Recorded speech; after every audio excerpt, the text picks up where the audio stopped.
We come to myth 4, which means that we are today completing a bundling of 4 presentations that begin a phase of our learning, which is called myth. And that mythic phase is one of the most important phases in our ability to learn. The fact that it has been mishandled so frequently, so long, just simply makes it much more complex for us to be able to come into play with myth. It's a much vexed question, and it is an issue that every civilization on the planet has struggled with, and every single one of them failed. There were no civilizations on this planet yet that were able to recapture the mythic phase in its natural integral. So when we're looking for faults and flaws, we need to understand that something has eclipsed our ability to have natural experience, because that's what myth is about, natural experience. About natural images. In his great personal disclosure, Dante, in the Vita Nuova, the New Life, said that his greatest struggle was to keep his images natural, even though he had to deal with a very complex symbolic hierarchy and a burgeoning North Italian ideology. And as he became more and more successful of dealing with these issues, the political fathers of Florence exiled him as an enemy, and he spent the last decades of his life in exile in Ravenna. This has happened many times in history, all over the planet. There are instances from everywhere. 2 of the areas that we're looking at also had these instances: classical Greece and classical Sumer Akkad. In our own time, a great deal of the reason why Western civilization died was because it could not go back and live natural experience, and got caught in violent ideological dead ends. And so what we're faced with at this time in our lives, the beginning of the 21st century, is how can we get going again? We need a new civilization. We can't live without it. But if we use any of the unschooled past, untransformed integrals, unexplored differentials, because of the speed up of the time, our efforts will come to nothing extraordinarily quickly. There seems to be, by this time, a condensation almost by tens, sort of a inverse of Charles Eames' The Power of 10. He did a film one time, he and his wife Ray, of The Powers of 10. It's available on video and DVD, where he took the microscopic to the cosmic by shifting by powers of 10. Each frame in the film was 10 times the perspective of what the previous was. And in a very short couple of minutes, one went from the subatomic to the cosmic, and saw in this morph an incredible array that seems, when you see it in that way, to be a ballet. That expansion is not an explosion, but is a ratioed, proportionate expansion, and that the differential really shows there is not just an order or a pattern, but there is a purpose to the structure of reality. But an inverse of that is that the universe seems to have, for its largest time frame, something on the order of tens of billions of years. We know the universe now is about 13.7 billion years old, and if we extend it even to 14, that's probably as far as we could go. Whether there were other universes before ours, we don't know. But that tens of billions of years as a time frame comes down on this planet, in this star system, to just billions of years. Life has been on this planet for about 3 billion years from the bacterial phase. So we come from 10 billion years of the universe to billions of years, from tens to ones for life. And then when we come down another 10 to hundreds of millions of years, we start to deal with larger forms of life, cellular life, eukarya, the eukaryotic cell-based life. And when we come down another 10 to tens of millions of years, we come to primates. Great apes are forebearers, and forebearers of whales and of tree shrews. And when we come down to millions of years, another 10, we come to the hominids and our ancestors. And when we come down to hundreds of thousands of years, we come to our species, Homo sapiens sapiens. And when we come down to tens of thousands of years, we begin to get to where Paleolithic art has occurred, and the nascent qualities of conscious transform have begun to play. And when we get down to just thousands of years, that's where civilizations have come in. First civilizations where there were really cities was about 4000 BC, about 6,000 years ago. And when we come down another step to centuries, then we get into historical deals. We live in an era where a single year is a vast time index. So it has speeded up. And that speeding up is like a funnel. But more than a funnel, if one were able to choreograph it like the Eames, one would see that it's actually like a whirlpool. And that whirlpool has a particular property. That form is called an Archimedean screw.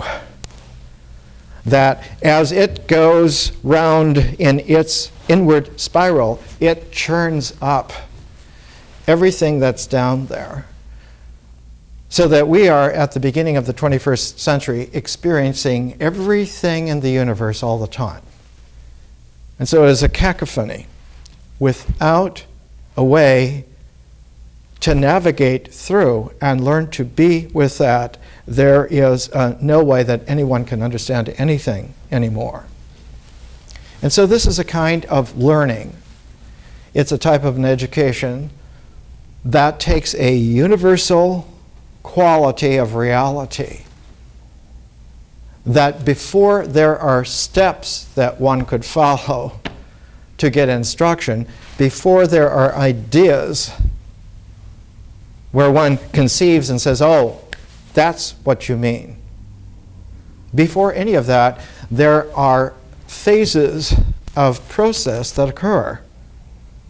And they occur all the time, everywhere. And the first phase is nature. And it is a process, it is not a form.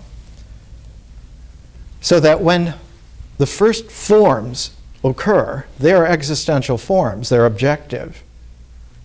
And we call that phase ritual because it has that kind of a objectifying by selected action of doing something in not just a repetitive way or a repeatable way, but in an iterative way, so that the existence of something is vibrant and in tune with nature, with its vital process.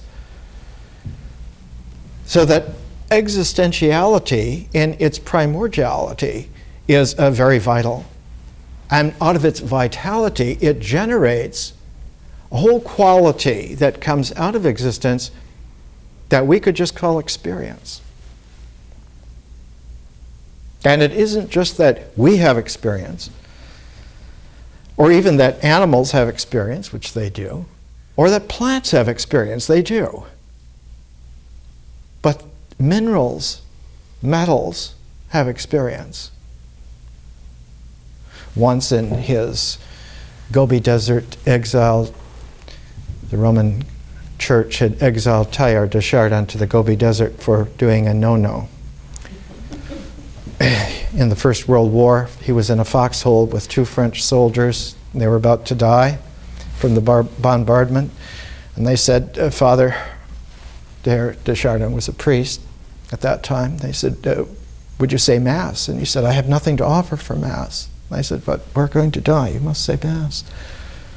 And so he offered the whole world in a Mass for these 2 men. And they survived. And when they told the story, the authorities in Rome said, you cannot do this. So they sent him to the Gobi Desert to become a paleontologist. In 40 years of dealing with rocks, he came out with a beautiful phrase one time. He said, rocks are not dead, they are pre-life. They have a vitality in them that's there in the minerals. That's why when we take minerals in with our vitamins, they do us good. Metals are alive. All alchemists knew that. In fact, the earth itself is alive. Soil is alive. Sand, crystals, alive with energies. One thing about mythic experience, is that when it is parallel to nature, it has that quality of vitality that nature has as a process, and the rituals which are associated with it are also vital, so that one has a kind of an interesting parfait of nature, ritual, and myth together. And when they're vital together, in their phases, when their phases are not in an alignment so much, but in an integral, there are many ways. You can have them aligned, you can have them arced, you can have them concentric. There are many ways. But when they are together in that way, the center, the end point, the culmination, the symbols are also alive. And when the symbols are alive, one has a live thought. One has a mind of life rather than a dead mind. Rather than a selfish, arrogant mind that deadens other things so they don't jeopardize its survival. So the mind kills. The mind is the killer. Unless it's natural, and then it is the center of life. It is the gorgeousness of the entire integral ecology, and the natural mind is a joy indeed to behold, because it is open. One of the last books that Robert Oppenheimer wrote, the man who developed the Manhattan Project at Los Alamos, the atomic bomb. Oppenheimer wrote a book called The Open Mind. In all of the wisdom traditions of the planet, what is always held in the highest regard is the ability to be natural enough so that one's experience is natural enough, so that what comes out of it are natural rituals that you do, that really integrate, and a natural mind that's open, that really brings everything together in such a way as not to close it down, but to bring it together so that it's like a brilliant jewel, and all the facets of it illuminate. So this is a learning, this is an education that takes phase by phase to go back through, to comb through all of the confusion that we have inherited, and takes its time to do it. I think it was Mae West who once said, "I like a man who takes his time." This quality of patience is not just patience of slowness, but there is a rising wave that comes out of this. And the integral in the universe is largely created by these waves. They're like density waves, and they create everything from stars to us. The inner star in ourselves comes out of experience being fulfilled enough, nourished enough, so that it is rich enough that when the density waves of nature and of myth go through it, the mind that comes out of it is multifaceted like a jewel, crystalline in the sense of very, very precious. The mythic quality of someone who can do that is a magician, because it is a magical thing. Because what happens with the open mind is, because the form of the mind, the symbolic form of thought, is open, it doesn't close off anything before it, and because it is open, it doesn't close off anything beyond it. And what is beyond it is consciousness, conscious vision, truly magical. And so conscious vision, magic, shines through the open mind and illuminates everything, including experience, including the existence of things, including nature. And Mother Nature loves it. She is very happy about this, because it's like the heavenly light reaches the earth, and she is able to join, and they're together. And so there's a whole quality of the masculine magician wisdom to integrate everything, to make an open mind, the feminine protagonist of life, being natural, being existentially real in many ways, and being mythically fertile, fructifying. And fertile in the sense of not just being erotic, but also being protective. And that figure of the protectress of life on earth in ancient Samaria was Inanna. And so we're taking Inanna, we're taking her wonderful stories done by a man and a woman, a very old man and a very young woman at the time. Diane Volkstein was in her 20s, early 30s, and Samuel Noel Kramer was in his 80s.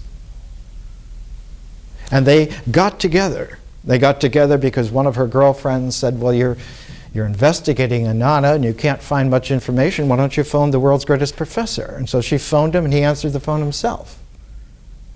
And she recounts in the book. She says, "He said to me, 'Oh, well, if you love Inanna, why don't you come over and see me?'"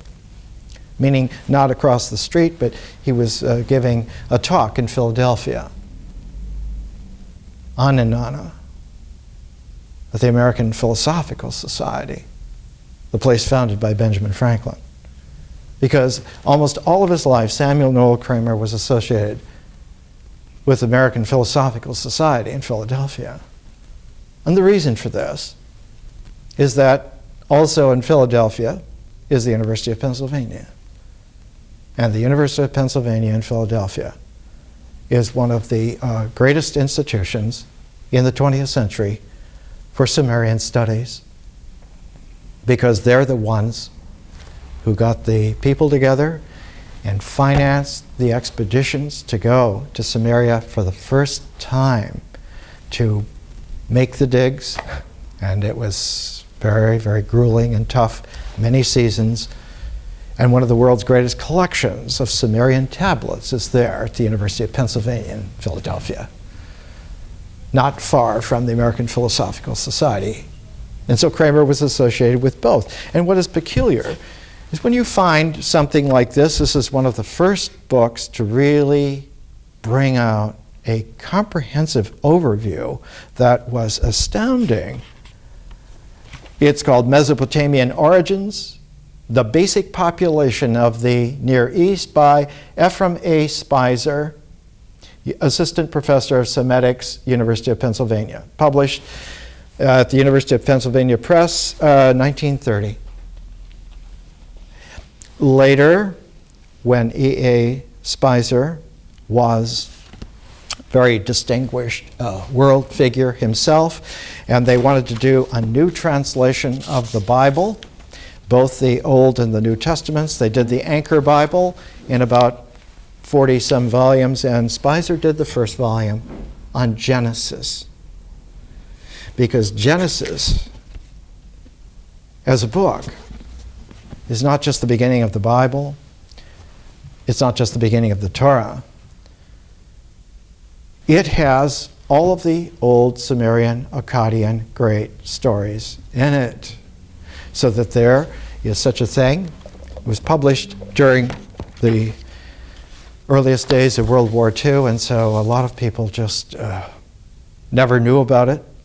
And of course, there are many power groups that ignored it, wanted it ignored. It's called the Babylonian Genesis, by the story of the creation, Alexander Heidel, published by University of Chicago Press. Because the American School of Oriental Studies, associated with the University of Chicago, is the other university that sponsored a lot of the archaeological digs. And at the University of Chicago and the School of Oriental Research, one finds a huge cache of Sumerian tablets, tens of thousands. So Chicago and Philadelphia, two of the places, because it was the Americans more than anyone else in the world that had the funds to go and do these kinds of expeditions. It wasn't just gorgeous like the British expeditions or the French expeditions or the German expeditions that would go to Egypt. Egypt was grand. It was glorious.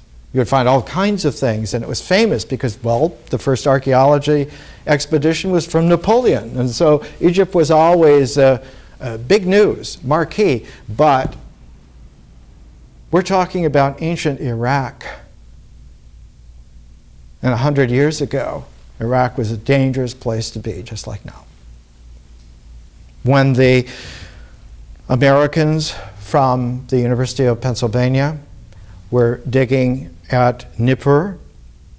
Nippur was the big holy city between northern Akkad and southern Sumer, and it was the place where all of the holy power of keeping that civilization together was placed. Nippur was like a religious Washington, D.C. of its age, and had all the great libraries, all the great temples, and had been occupied for 5,000 years. And so the tell, as they call it, was dozens of feet high, and the Americans from Pennsylvania had to build a little fortress on top to protect themselves from the pot shots and the raids of the Iraqis. Well, they weren't Iraqis at that time, they were just tribes people. The country was under the Ottoman Empire, the Turks. So one of the biggest caches of these tablets is in Istanbul. Because the Turks said, if the Americans think they're valuable, they must be valuable. We want them. So Istanbul has as many tablets as Chicago and Philadelphia put together. But the biggest cache of them is in London at the British Museum, because the British beat the Turks. And they said, we want them. All the booty of the world comes to London, to the British Museum, and so you will find about 150,000 Sumerian tablets at the British Museum. Huge, huge. But it's the Americans like Kramer and Heidel and Spicer who, in a very quiet way, were saying, look, something major is going on here. All of the motifs, all of the images, the mythology is thousands of years older than the Bible at its oldest. Heidel, during the Second World War, he published the Babylonian Genesis in 1942, little scholarly publication, and then in 1946 finally published the Gilgamesh epic and Old Testament parallels. There are all kinds of parallels.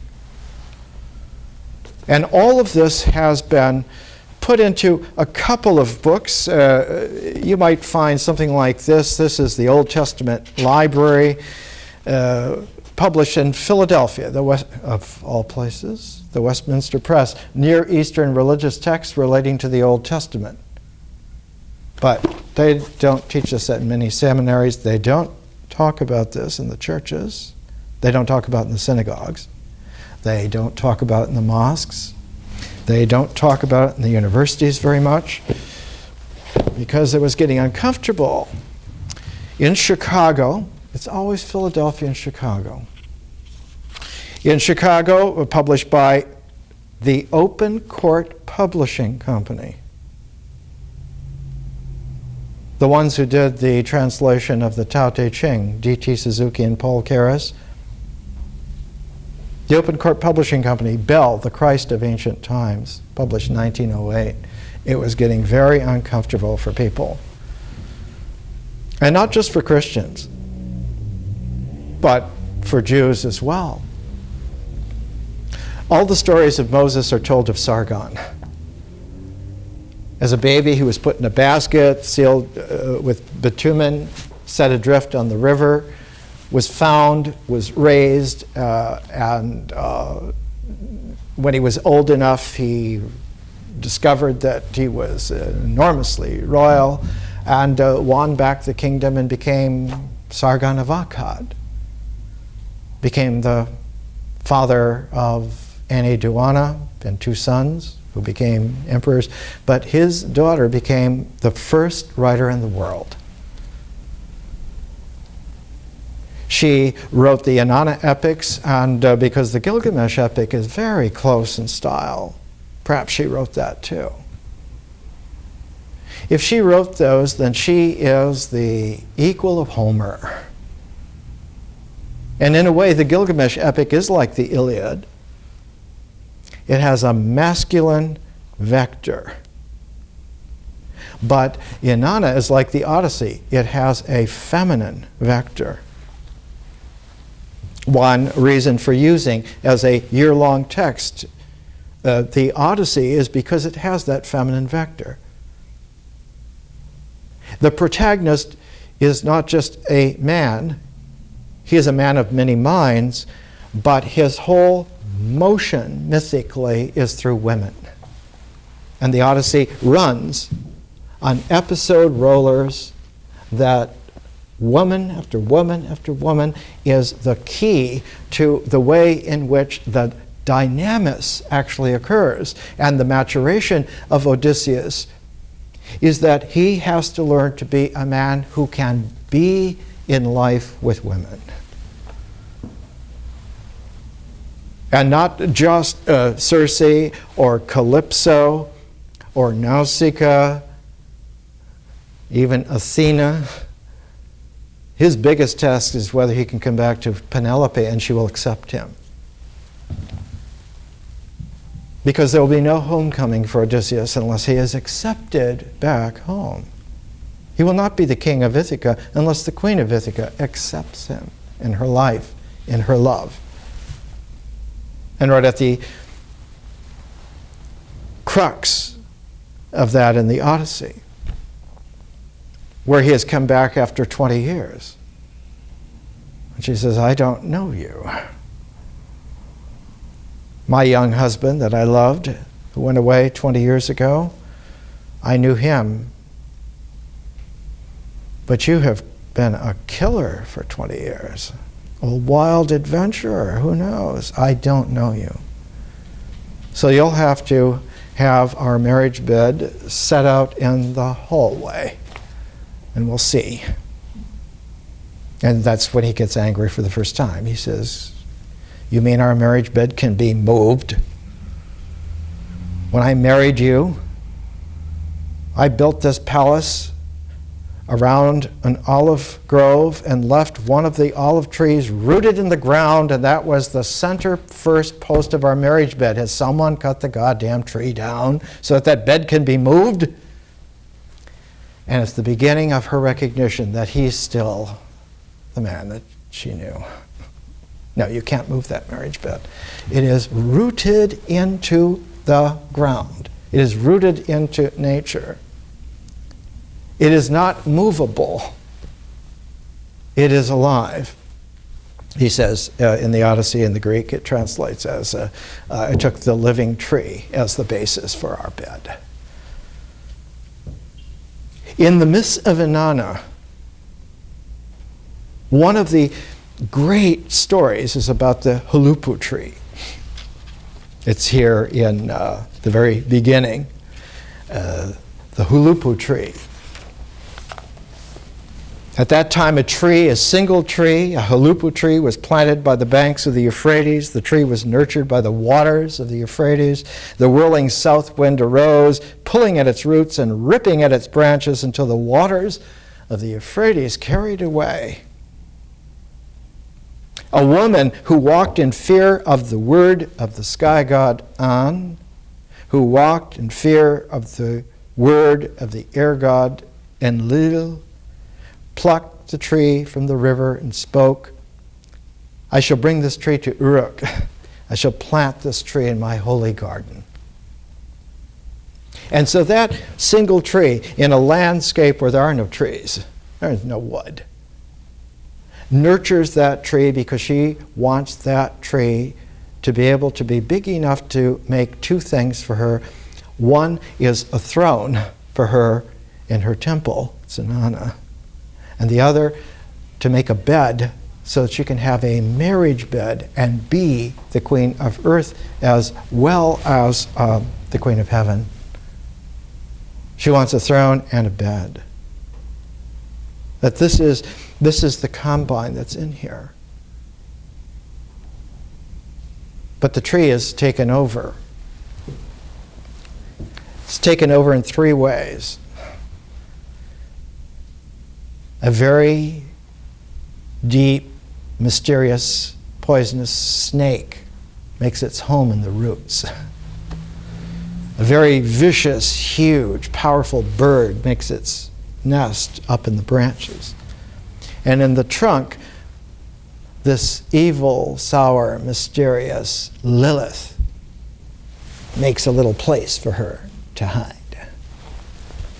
And so Inanna cannot get her tree. She cannot get her throne. She cannot get her marriage bed until they're driven away. Till that Anzu bird is driven away, till that snake has been driven away. The Anzu bird, the power of the demons of the sky, of the air, winged demons like the old Pazuzu, really bad news. And the snakes, not so much the snakes are poisonous, but that the snakes know all about it. They know all about the underworld, the netherworld. In Chinese, an ancient phrase is a Dieter Schur. It means snake of the place. No one knows more about a place than the snakes. They know more than anyone else about what this really is. And Lilith, who loves to short out the feminine relationality with anyone except just herself, the ultimate ego demon in an evil feminine form. She is driven off into the wilderness, the Anza bird is driven off, the snake is driven off, the tree is cut, and the throne and the bed are made for her. And that's how Diane Volkstein and Samuel Noah Kramer began it. The grandfather of Inanna is Enki. And here, Kramer's book, published not too long ago, on Enki, Myths of Enki, the Crafty God, Oxford, 1989. Chapter 7 is about the great magician. Because magicians are important.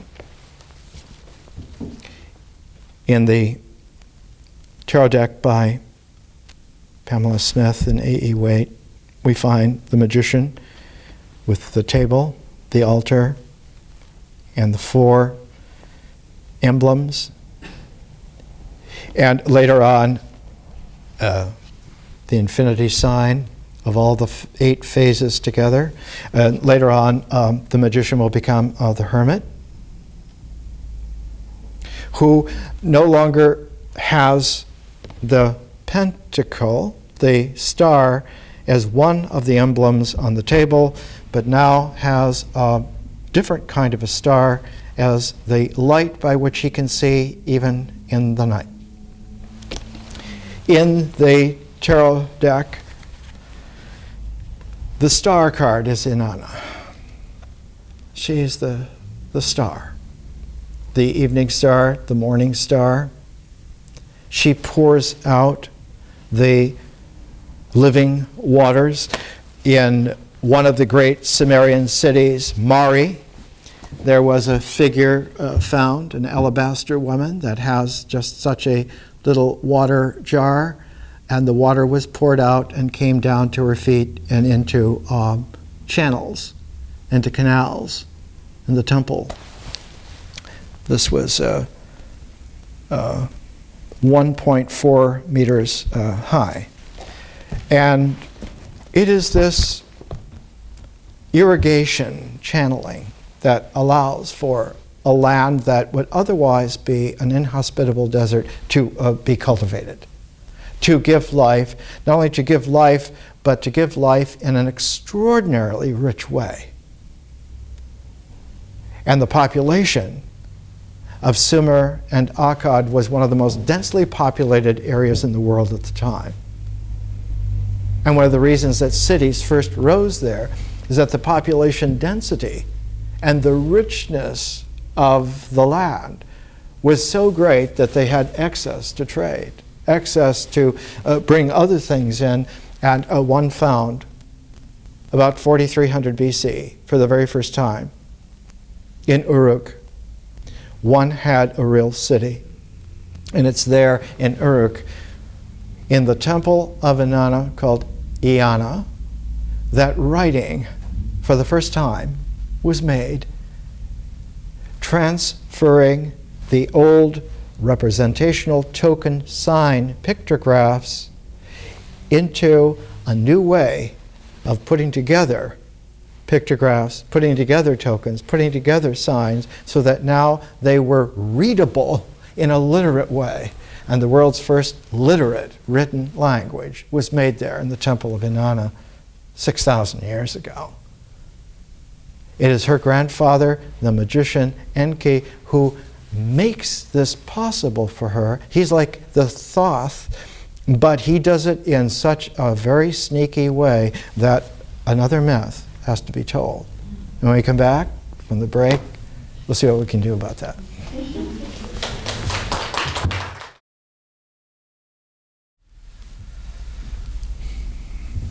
There are no books on the tarot that show its real Hermetic process, nor its ancient Near East origins.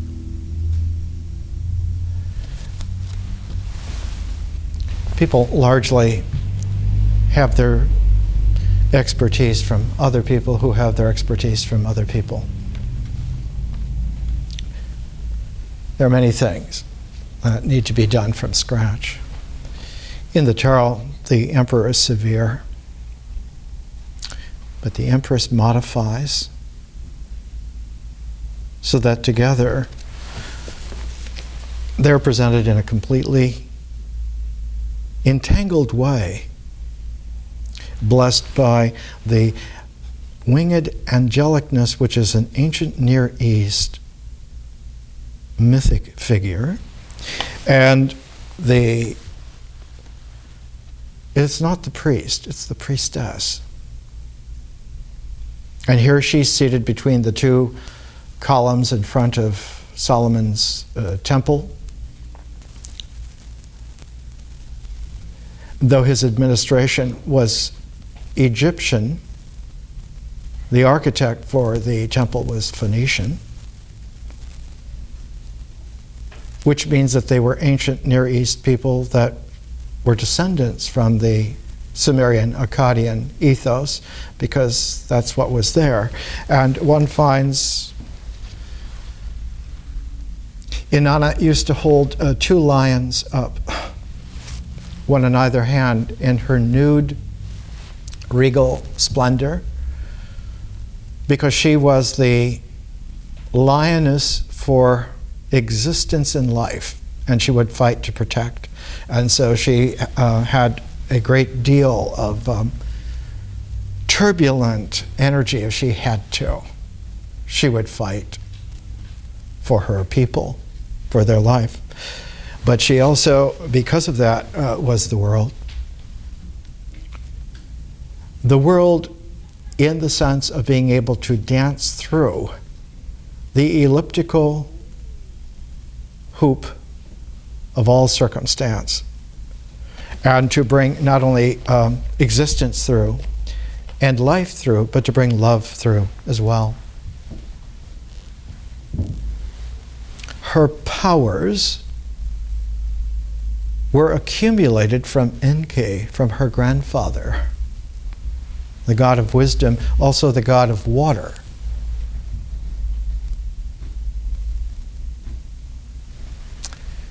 Melville says in Moby Dick, he says, wisdom and water are wedded forever. There's something in the deep that is enormously wise, and in one of the hymns to Enki, translated by Samuel Noah Kramer in Philadelphia at the American Philosophical Society, University of Pennsylvania there. This is Enki and His Word, and Kramer gives the subtitle to it, A Chant to the Rider of the Waves. Surfing, deep wisdom. And later on, the third of 10 stanzas, His Word is a flood wave. A flood wave that breeds fear. The word of Enki is a flood wave, a flood wave. The word of Dam Golnuna is a flood wave, a flood wave. The word of the master of the Abzu is a flood wave, a flood wave. The Abzu is the holy shrine in its deepest depth, and in the architecture of the original temples in the ancient Near East. The temples were always long in the sense that the axis of the building penetrated deeper and deeper in, and in order to keep that length, there were usually rooms linked together on either side, so that you had a tripartite, just like cathedrals. You had the sides running along, you had the central interior, and the central interior came to a threshold where beyond that was another place. That was the Abzu. That was the Holy of Holies.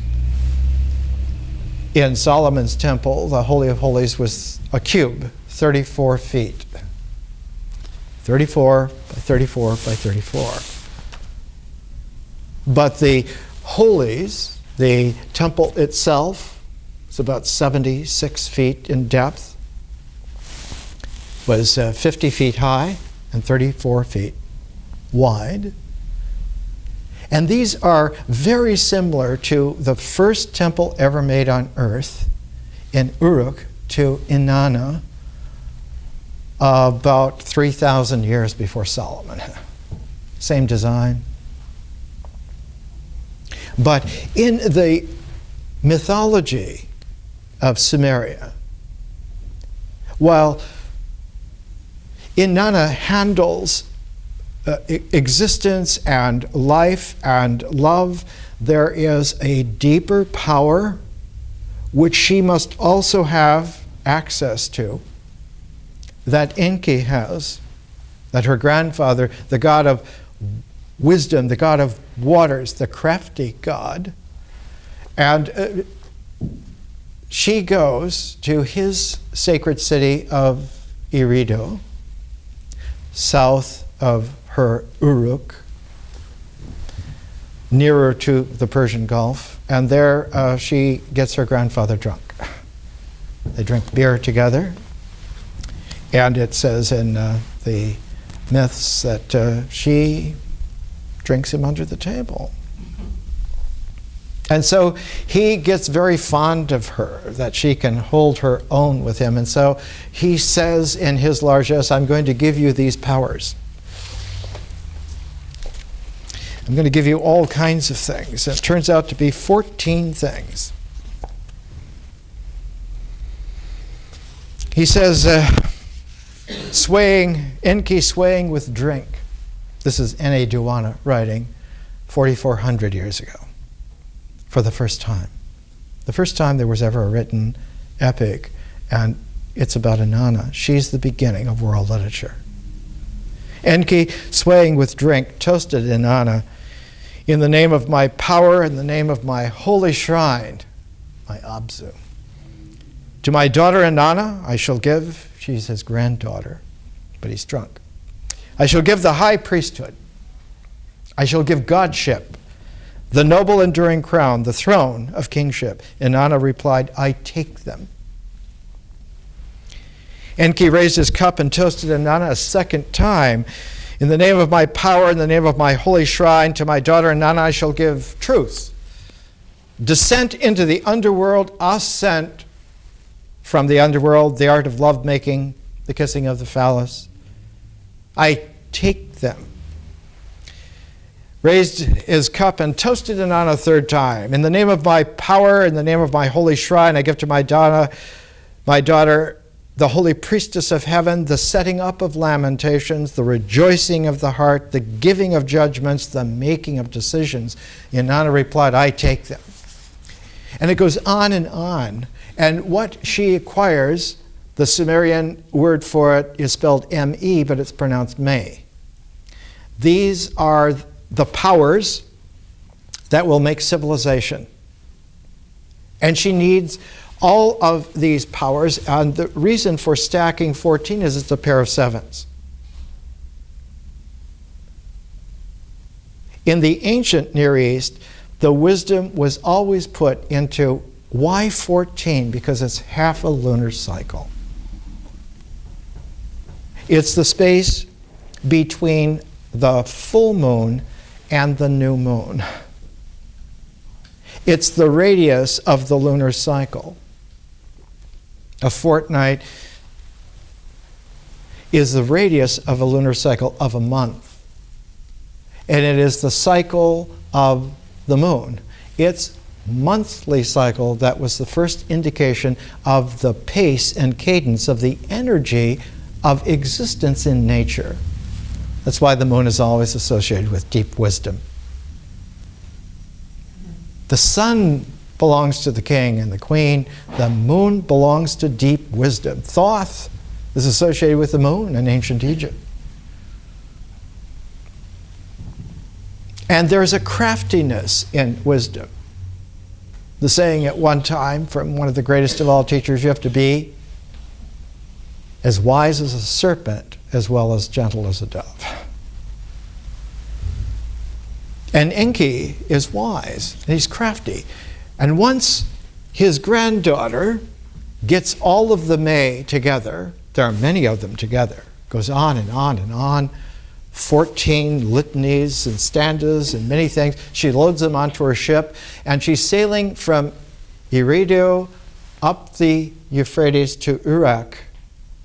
And then he sobers up and he says to his number one major domo, he says, well, where's all my powers? Where are all my May? Well, Inanna has them. Well, where is she? She's sailing up the Euphrates and she's one quay away from town. He says, go and get them back. Go and take these special little demonic dog-like things that sleep under the porches of all of the things, sig them on her.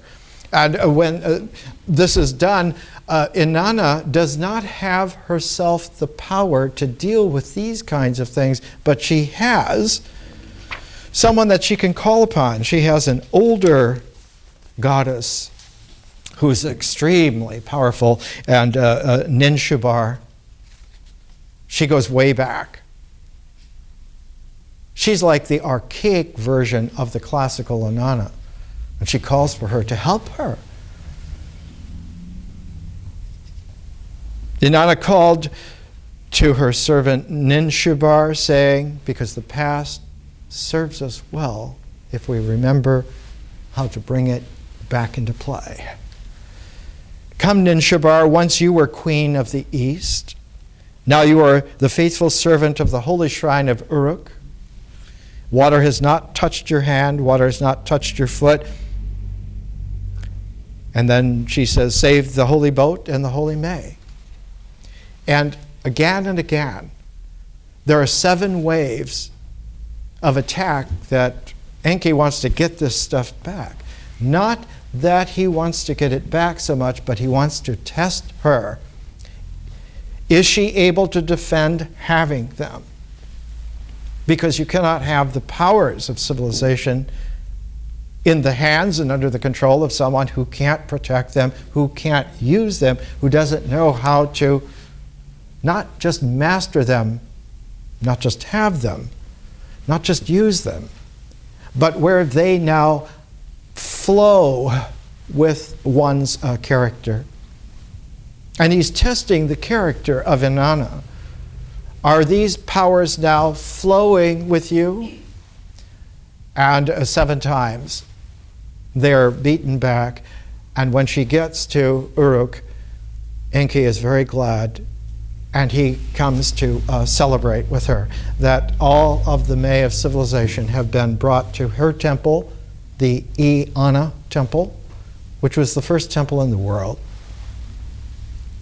Now the dimensions of that temple in Uruk, 6,000 years ago, when it was first being mooted and writing was first being made, and because the temple was now paired with a palace, and one then had city walls for the first time to go around and hold this together as a set, as a unity, one had the first city.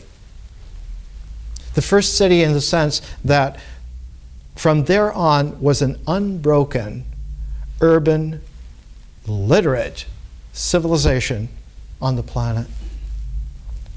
There were places like Jericho that were begun as focus areas 9,000 BC, 11,000 years ago. But Jericho was unstable that early and was really a threshing floor get-together for many, many long years. And then when pottery came in about 7,000 BC, it started to get more and more into what we would call like a large village, almost a city. But the trouble with Jericho is that it's very close to the Dead Sea. And the Dead Sea is dead. There's no life in the Dead Sea. its chemical mineral makeup kills life. And from time to time, because the Jordan River and the Dead Sea are in the deepest part of the Great Rift Valley that goes all the way into Central Africa, there are earthquakes, and from time to time, the earth is lifted on the southern end of the Dead Sea and backs the Dead Sea water table up, and so Jericho's whole area of the Jordan is poisoned and nothing can grow. And Jericho was abandoned for 2,500 years and wasn't resettled until about 3,500 BC again. After 2,500 years, it took that long for the water table from springs along the Jordan Valley on both sides to clear out the water table so the land could have food again. So Uruk is the first city in the world, and it's Inanna's temple that's the first building in the world. And one sees the prototype become the archetype. And the largest temple to a goddess in the ancient world in Ephesus was to Artemis, the huntress. Diana is a form of Inanna. And the great temple of Artemis in Ephesus in the time of Jesus was almost 900 feet long. It's the size of an ocean liner. Huge. It's the biggest temple in the classic world ever. It was the largest structure that was ever made up until the Hagia Sophia. These qualities of the May, of civilization, that Inanna brings together, she doesn't bring them to hoard them like Enki did, to have them like he did so that he could give them from himself, but she brought them into place so that they belonged to human beings. And it was the mythic play of the powers of civilization that kept it natural. So that the meaning that would come out of it was not a meaning of an ideological mind, but was the meaning that came out of the fructification of living experience, where the images were alive. And here,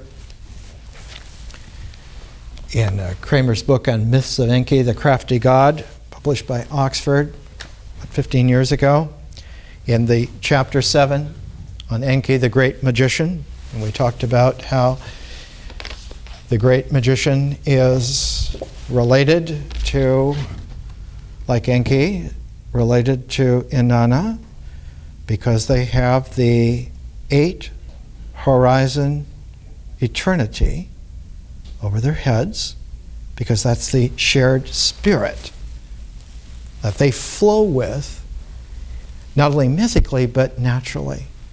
And because they flow naturally and mythically, the open mind that comes out of that integral ecology has a third process called consciousness, which also flows with it.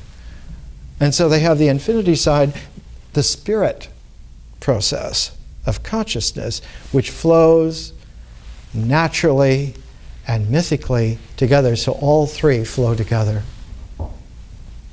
So one gets a living parfait of 3 processes: nature, which delivers the forms of existence; myth, which delivers the forms of mind; and spiritual consciousness, which delivers the differential forms of persons and art. Kramer says, on images and impressions, images serve an important function in Mesopotamian religion and magic. As A. Leo Oppenheim, in an important chapter on Mesopotamian religion, opened with a section called "Why a Mesopotamian Religion Should Not Be Written."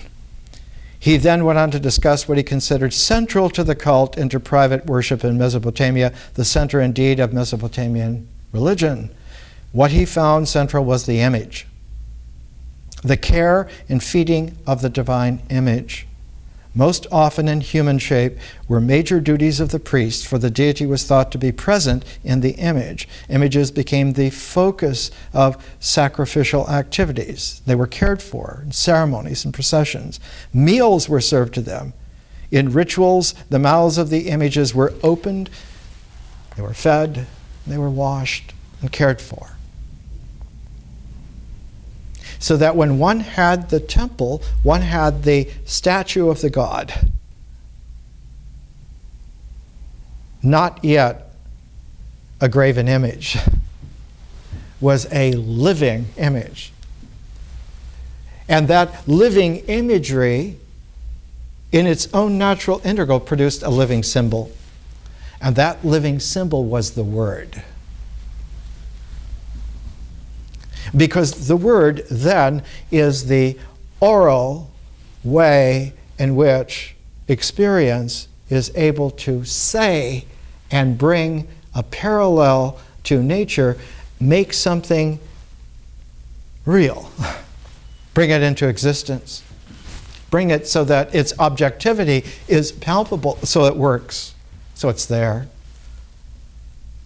And so the whole naming of something is not just the power of the word in some kind of discursive way that later on sneaks in as one of the ideas that reduces everything down and prepares the ground for tyrannous ideological regressions.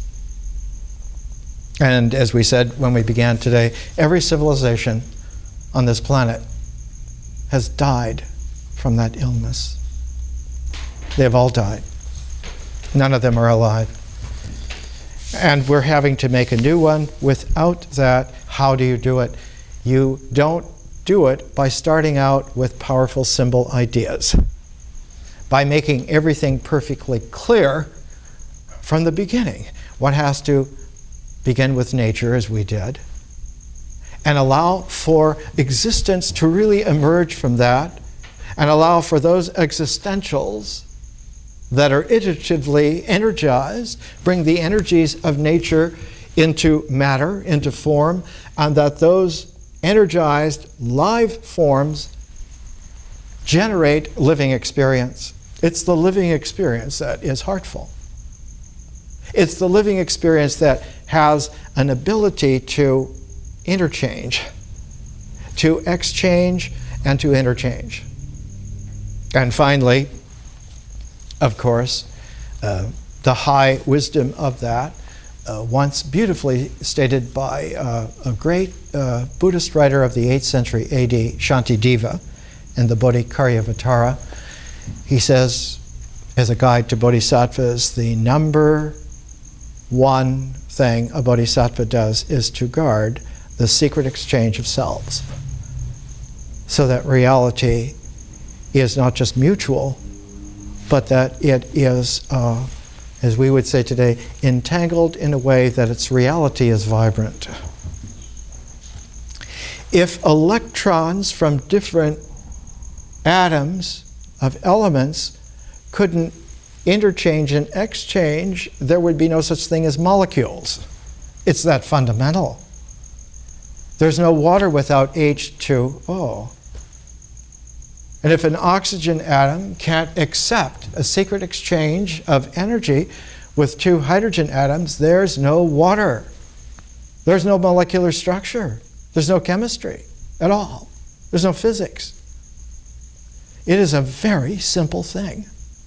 It is deeper than primordial. It is the zero before any numeration is possible whatsoever. And in ancient Sumeria, the way in which the gods were seen is that originally there was an oceanic flow out of which the gods themselves came. And in that oceanic flow, heaven and earth were together. They were not just embraced, they were together. And it was their togetherness that made then the phrase in Sumerian translates as the cosmic mountain. But they were fertile together, and so they had a son. And their son, Enlil, became the air god. And the air god made a space in between them. And on the sky god goes off, and Enlil takes over the wife, the mother, Ki, for himself. And so he says, well, now An can have the heavens, but the earth and the air were together.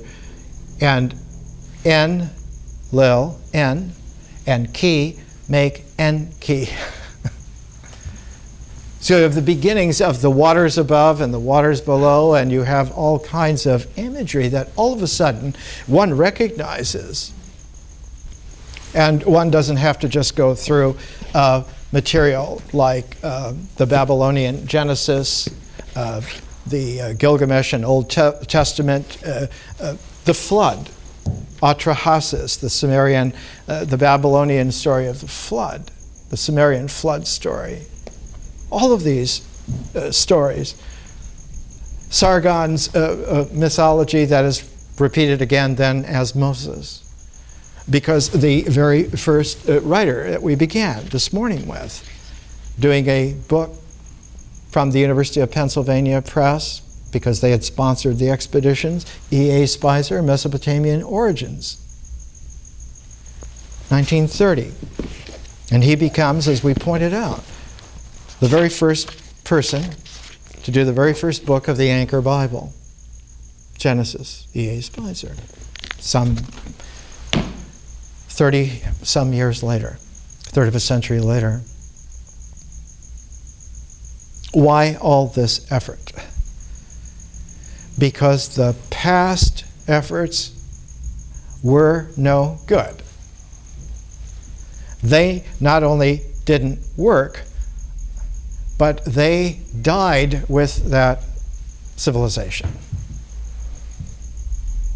Not that they are junked and forgotten, but they have to be gone back with wisdom, with consciousness, with transform. One can't go back and just have them again. You have to go back with transforming visionary consciousness, otherwise they are radioactive with death. They're death dust. That will kill us again. And this time it may be permanent. We have a lot of power now. We're working with molecules and cells and atoms. We know how many calcium, potassium channels there are in every cell and all the receptors. And within about 10 years, we're going to be able to do almost anything. Polymerize atomic, molecular, cellular structures indefinitely.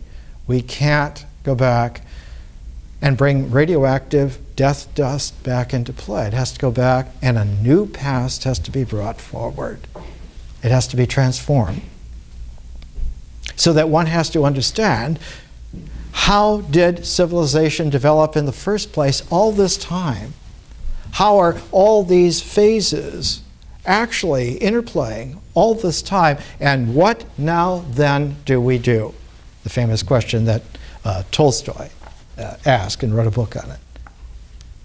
Tolstoy was one of the world's greatest writers. Count Tolstoy.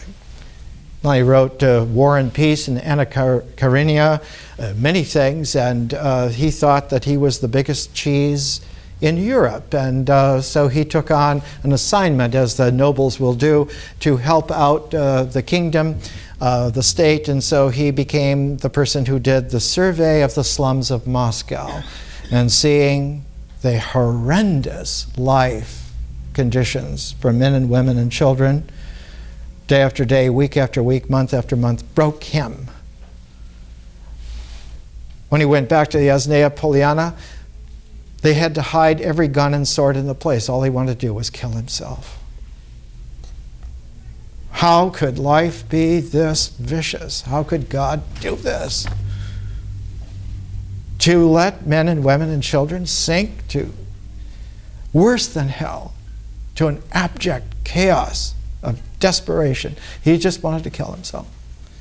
And finally came through it and wrote a book. What Must We Then Do? We talked about Linda Hunt in Silverado. She also played in Year of Living Dangerously with Mel Gibson and Sigourney Weaver. And she was the photographer who had pictures of Tolstoy up and constantly asked his question, what then must we do? Because it was in the slums of Jakarta. We live in the early 21st century in the most abject slums ever experienced, in the slums of a dead, chaotic past that's radioactive with death.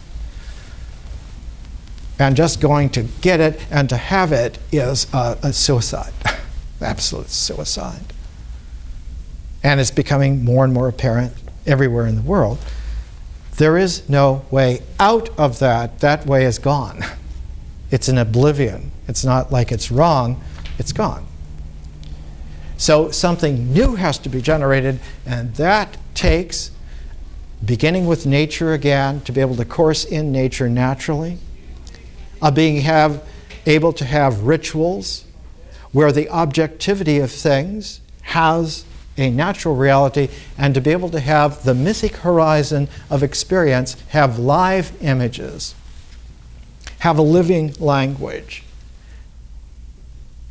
Because what happens is that the imagery that goes into making symbolic thought can also go back from the mind, and very powerful ideas, because symbols, especially in very powerful symbolic structures called ideas, can go back and change the rituals. Instead of the rituals coming out of nature, they now come out of an ideological mind. And the mind, because now it can control those rituals, and those rituals now make the experience that confirms the mind. The mind says, now I've identified this is the way things are, the way I want them to be.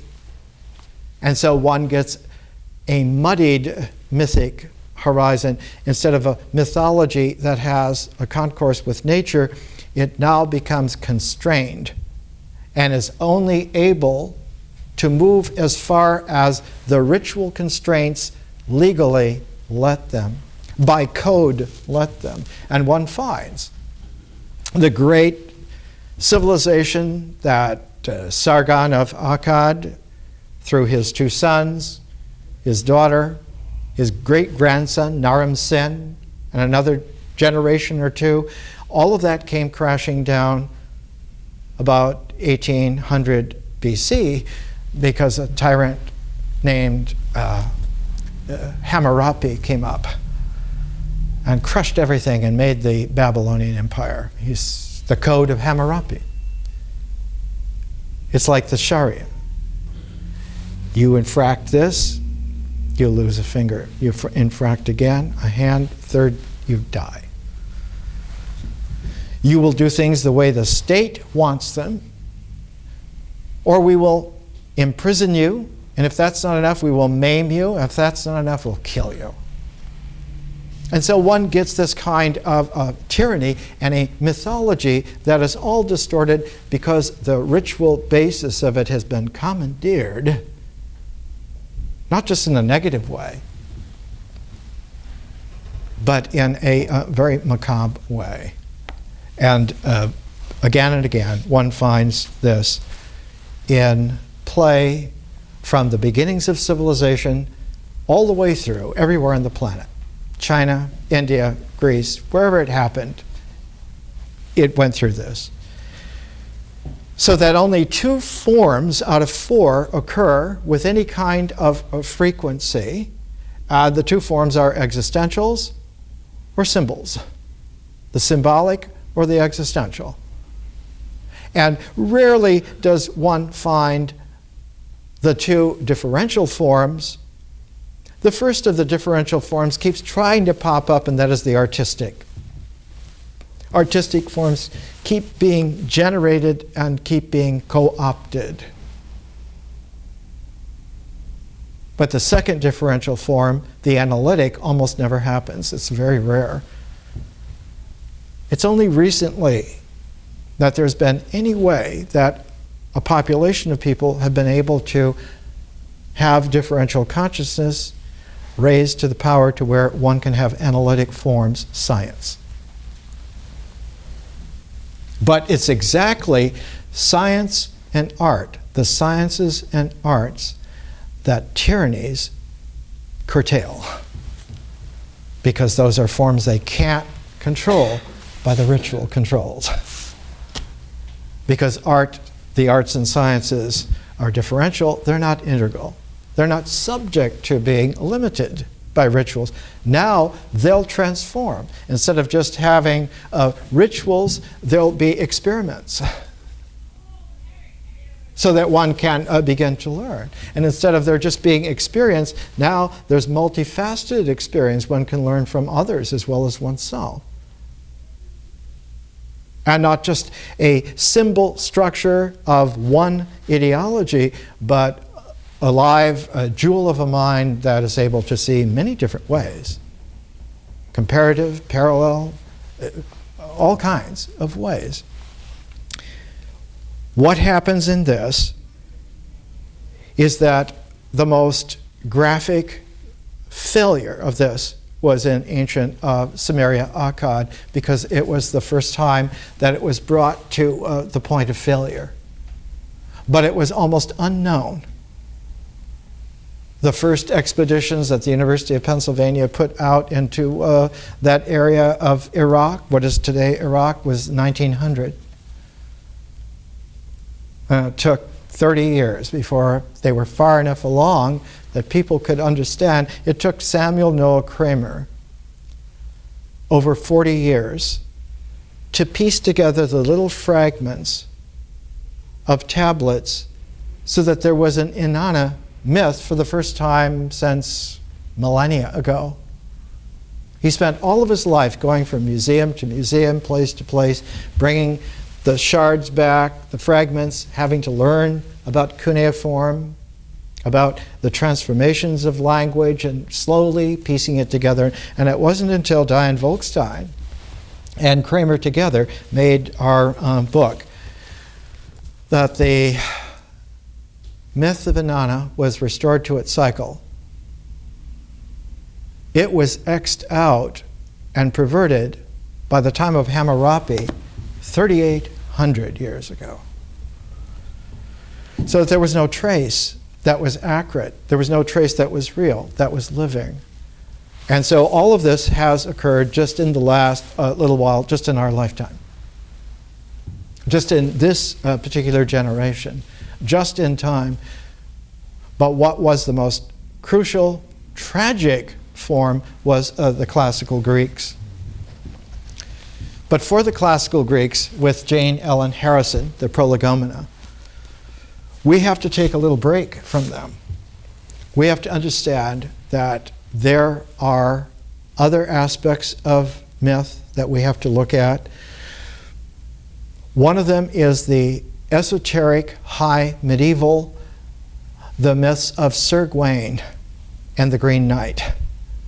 And the other are the Zuni mythologies from the American Southwest, because the Zunis, as Pueblo peoples, go back to the most ancient taproot of native people in the Americas. They go back to a blood type that was there more than 20,000 years ago. And so we're going to take a look at two women's versions again, using a lot of women. Ruth Bunzel's great book on Zuni ceremonialism, and Marie Borhoff's translation of Sir Gawain and the Green Knight, one of the great translations. If one could read Middle English, it's very good to read. Sir Gawain and the Green Knight, we don't know. It was by an anonymous man because the name was effaced off the manuscript. There was only one manuscript. It ended up in an antiquarian's library, and eventually it was given to a university. And in the mid-19th century, somebody discovered it, was able to read Middle English, and realized it was the most sophisticated example of Middle English ever. It was written by somebody who was consummate, like Plato's Greek, Shakespeare's English, consummate. So writing in the Green Knight goes back, all the way back, we know now because of Jesse L. Weston, all the way back to the ancient Near East, and brings it current into Chaucer's time. Fresh and new. Absolutely amazing. And so next week we'll start with those. Thank you.